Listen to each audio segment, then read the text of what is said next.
Ya, cukup ya? Yuk kita sambil jalan mundur terus, sambil jalan mundur, silakan. Yuk.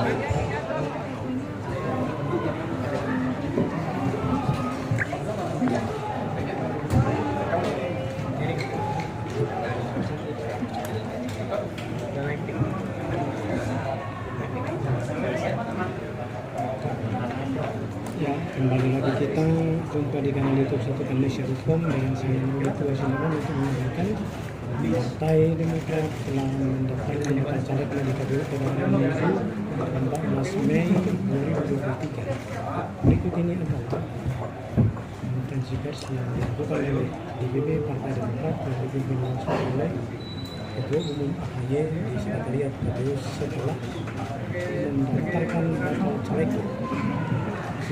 Ini sedang detik-detik untuk konferensi pers. Bismillahirrahmanirrahim. Assalamualaikum warahmatullahi wabarakatuh. Selamat siang, salam sejahtera untuk kita semua. Teman-teman media, teman wartawan yang saya cintai dan banggakan, dan juga tentunya masyarakat Indonesia dimanapun berada. Alhamdulillah, kami atas nama Partai Demokrat baru saja menyerahkan berkas-berkas persyaratan untuk pencalonan anggota legislatif DPR RI periode 2024-2029 mendatang. Tadi kami diterima dengan sangat baik oleh Ketua KPU Bapak Hashim Asyari beserta jajaran komisioner KPU lainnya, juga jajaran Bawaslu. Kami serahkan 580 nama yang nanti akan menjadi calon anggota legislatif dari 84 daerah pemilihan atau dapil yang merepresentasi 38 provinsi di Indonesia. Ini merupakan daftar calon sementara anggota legislatif yang mudah-mudahan bisa kami penuhi secara lengkap sehingga bisa masuk ke tahapan berikutnya, yaitu verifikasi KPU.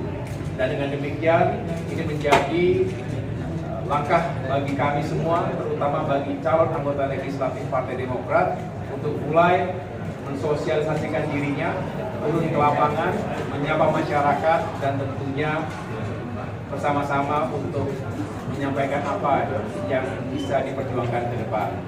Hari ini sangat berbahagia, tepat pada tanggal 14 Mei 2023. 14 ini spesial bagi Partai Demokrat karena merupakan nomor urut Partai Demokrat yang insya Allah ini juga membawa keberkahan pada tanggal pencoblosan nanti, yaitu 14 Februari 2024. Dengan demikian, saya hanya ingin melaporkan kepada masyarakat dimanapun berada bahwa kami dengan rendah hati mohon izin, mohon doa restu dari masyarakat Indonesia, saudara-saudara kami dimanapun berada, bahwa kami ingin mengikuti sebuah kontestasi, yaitu pemilihan anggota legislatif baik untuk DPR RI, DPRD provinsi maupun kabupaten kota.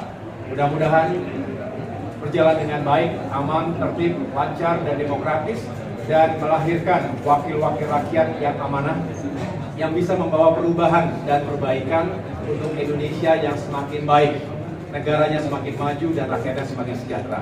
Demikian yang dapat saya sampaikan dalam jumpa pers pasca penyerahan dokumen di KPU hari ini. Terima kasih.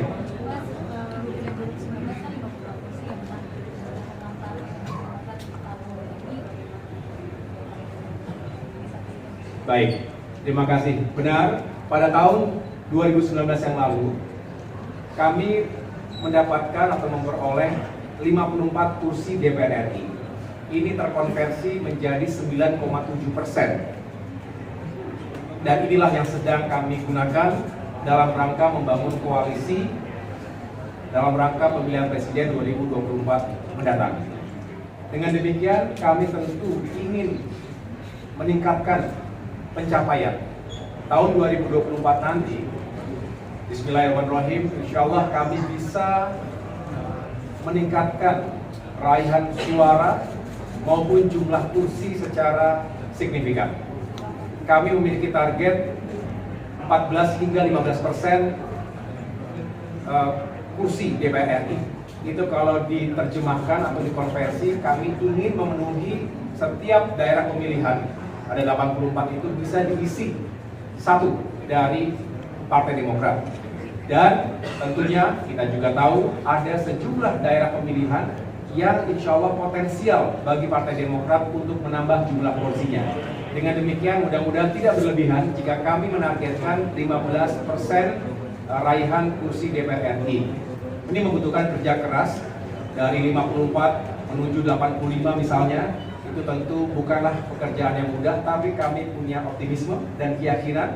Setiap saat kami berusaha juga untuk terus turun ke lapangan. Di sana sini kami juga semakin menyerap aspirasi, termasuk mendengarkan semangat perubahan dan perbaikan di berbagai daerah. Itulah yang menjadi penyemangat kami bagi Demokrat untuk semakin sukses dalam pemilihan anggota legislatif mendatang. Bicara soal koalisi, nama Pak Ahy terus disebut sebagai wakil gimana? Apakah ada pembahasan baru? Ya, hari ini Partai Demokrat berada dalam sebuah koalisi perubahan dan bersama dengan Partai PKS dan Nasdem, kami terus membangun komunikasi yang semakin intensif. Harapannya minggu-minggu ke depan, bulan-bulan ke depan ini, tiga partai ini semakin solid.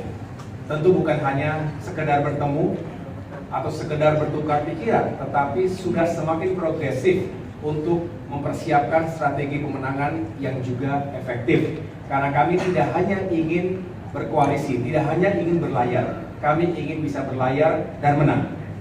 Dengan demikian, tentu saat ini tahapannya adalah masing-masing partai, ketiga partai ini telah menandatangani piagam kesepakatan. Dan poin yang paling penting adalah selain menominasi Saudara Anies Baswedan sebagai bakal calon presiden, tapi juga menyerahkan kewenangan kepada bakal calon presiden kami tersebut untuk pada saatnya menentukan, memilih calon wakil presidennya.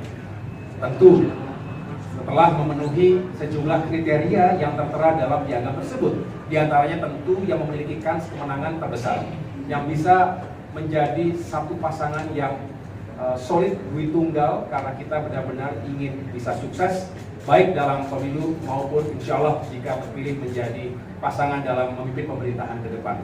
Kalau ada yang mengangkat ataupun memasang-masangkan dalam simulasi-simulasi termasuk memasukkan nama AHY di situ, tentu saya pikir adalah sebuah dinamika dan sebuah logika dalam mencari pasangan-pasangan yang paling mungkin dan paling baik.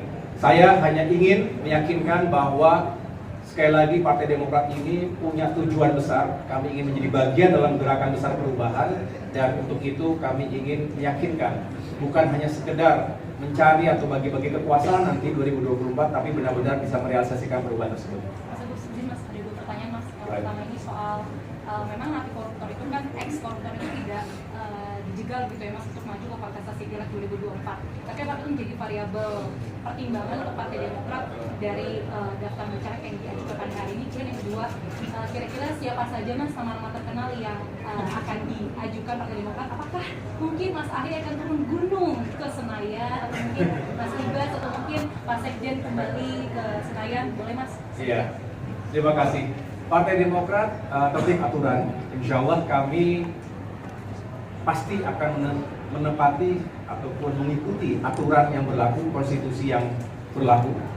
Kami juga punya fakta integritas, kami juga memiliki etika, tapi juga kami memiliki strategi. Tujuan besarnya adalah bisa memenangkan kursi di tiap-tiap dapil. Kami yakin bahwa caleg-caleg yang saat ini sudah kami persiapkan, ini juga bisa menyumbangkan suara dengan baik. Kami juga membaca rekam jejak dan juga benar-benar melakukan pertimbangan-pertimbangan yang matang. Sudah kami konsultasikan juga dalam berbagai forum, kami konsultasi, berdiskusi dengan jajaran di daerah, tapi juga kami berkonsultasi pada tataran majelis tinggi partai. Artinya prosesnya prudent, transparan, terbuka, dan ini berlaku di setiap tingkatan. Mudah-mudahan dengan sistem dan mekanisme seperti ini, kami benar-benar berharap bahwa caleg-caleg yang kami perjuangkan ini bisa memenuhi harapan dari masyarakat. Dan tentu sekali lagi yang menjunjung tinggi aturan dan konstitusi yang berlaku saat ini. Kalau ditanya tentang siapa saja yang nama-nama populer, yang jelas yang di depan ini akan nyalek semua nih. Tapi saya nggak nyalek saya. Istri saya nyalek ya? Ada artis kan? Enggak. Kalau ditanya artis, ya ada. Ada artis nasional, ada artis lokal, tapi yang jelas saya nggak sebutkan sekarang lah gitu ya, nanti saja saya pikir. Dan mudah-mudahan bukan hanya mencari mereka yang populer, tapi kami juga merupakan kombinasi yang baik. Ada politisi-politisi senior yang punya pengalaman malang melintang seperti beliau-beliau di depan ini sudah 3-4 kali paling tidak menjadi anggota DPR RI. Tapi juga ada yang newcomers, ada yang baru masuk, ada yang masih muda, ya. Dan ini menunjukkan bahwa Demokrat, saya rasa kita semua berharap selalu ada proses regenerasi, kaderisasi dari berbagai kalangan juga latar belakangnya. Jadi bukan hanya dari politik, tapi juga dunia usaha, dunia akademisi, dari purnawirawan TNI, Polri, yang jenderal, birokrat, termasuk juga tokoh-tokoh masyarakat ya yang kita harapkan juga bisa melebur dalam satu kesatuan Partai Demokrat. Mas, Mas dari dapil mana, Mas? Dari dapil mana, Mas? Mas Ibas dari dapil Jatim 7 kan? Jatim 7. Keterwakilan perempuan berapa nih? Waduh, kita berharap semakin banyak kader-kader perempuan ini, makanya saya khusus membawa istri ini sebagai Ketua Umum Sri Kandi Demokrat ya, karena kita juga ingin terus melibatkan kader-kader politisi-politisi perempuan untuk menjadi anggota Dewan. Tentu tidak hanya di pusat ya, karena kita tahu yang jelas kita penuhi 30% minimal persyaratan, tetapi di sana sini ada yang lebih dari 30%. Saya tidak bisa jelaskan secara detail, tetapi yang jelas semangatnya adalah jika ada kader-kader yang punya kualitas, kader-kader perempuan yang punya kesiapan dan keinginan untuk menjadi anggota Dewan, untuk kita dorong dengan baik. Demikian, terima kasih sekali lagi. Terima kasih sekali lagi. Assalamualaikum warahmatullahi wabarakatuh. Setelah menentukan bakal caleg